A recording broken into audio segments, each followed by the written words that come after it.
Hi guys, so today I wanted to talk to you guys about my favorite pastel palettes. I've already done one where I spoke about my favorite colorful palettes and I spoke about my favorite everyday natural palettes, and I want to talk about my favorite pastel palettes. But before we begin,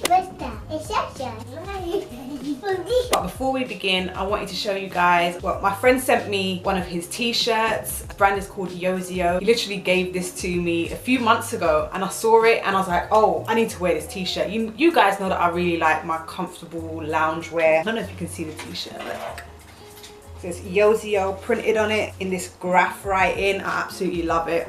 I'm gonna ask him if he has a code or anything like that. He has absolutely no idea that I'm even making this video.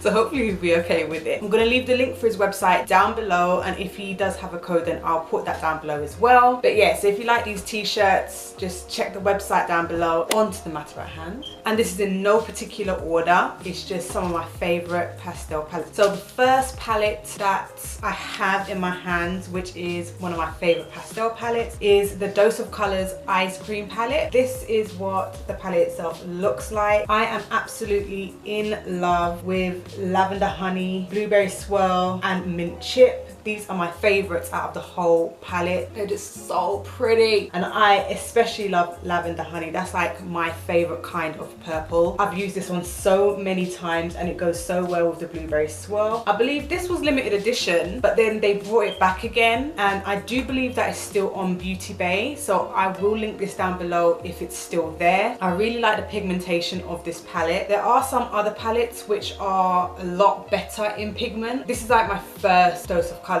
palette and I have heard good things about them and it just hasn't let me down. Then I have my Pastel Goth by Kat Von D. This definitely was limited edition. I am going to try and find a link where you can get this. They haven't made any fakes of this, so whatever I find I know it's going to be genuine. This is what the palette itself looks like. I especially love using Clementine and Dope, that's the orangey colour and the purpley colour, on my lids. Like, I just tend to use these as lid colours along with other palettes rather than just using these on their own. And again, I can pack these onto my eyelids and they are just amazing. A very recent purchase was the Sigma Creme de Couture. This came out a few years ago. It was limited edition and then they brought it back out again with brand new packaging. The previous packaging was like a box and you take the lid off, but now they've actually done an actual palette with, you know, a lid or like a hinge kind of thing, like all of the regular palettes that you get nowadays. But I really enjoyed this packaging, and these shades in here are absolutely gorgeous. I do find that you need to use an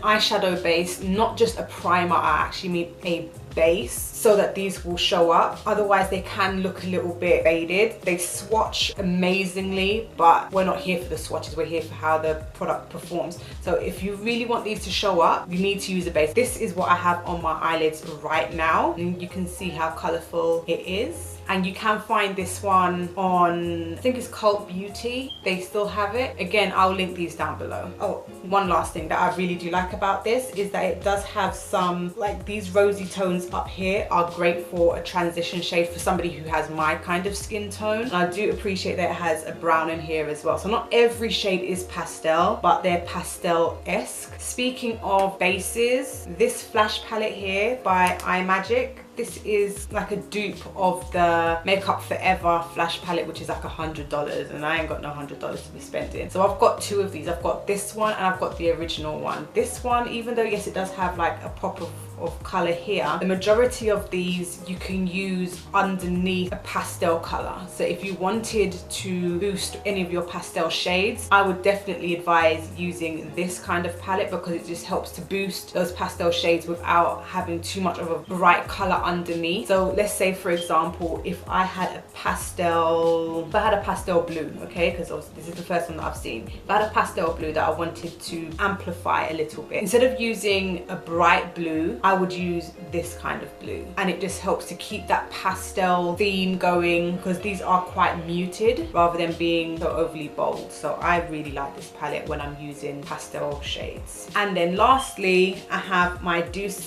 by Juvias. Again, this is a recent purchase, but oh my god, I absolutely love these shades, like especially these ones down here. Like I know that it has a couple of pops of like bright colors, but it's like this shade here, this mint, this baby pink, this orangey brown. Oh my goodness, I can create such an amazing pastel look using this palette, and it kind of feels like the possibilities are endless. Definitely one that you need to pick up, and this one was only like $21.50, and you can get codes on the Juvias Plays website as well. I think I tend to use Fumi's discount code, but yeah, I would definitely say pick this one up. I don't have a favorite out of all of them because I think they're all just so beautiful, and I can't even just choose one. I couldn't just choose one at all. But those are my favorite pastel palettes. I'm going to leave the playlist for my other favorite palettes videos in the end cards, so you can have a look at those as well. And don't forget to check out the Yoziio website so you can pick up one of your t-shirts. And if you like this video, give it a thumbs up. Don't forget to subscribe, and I'll see you in the next one.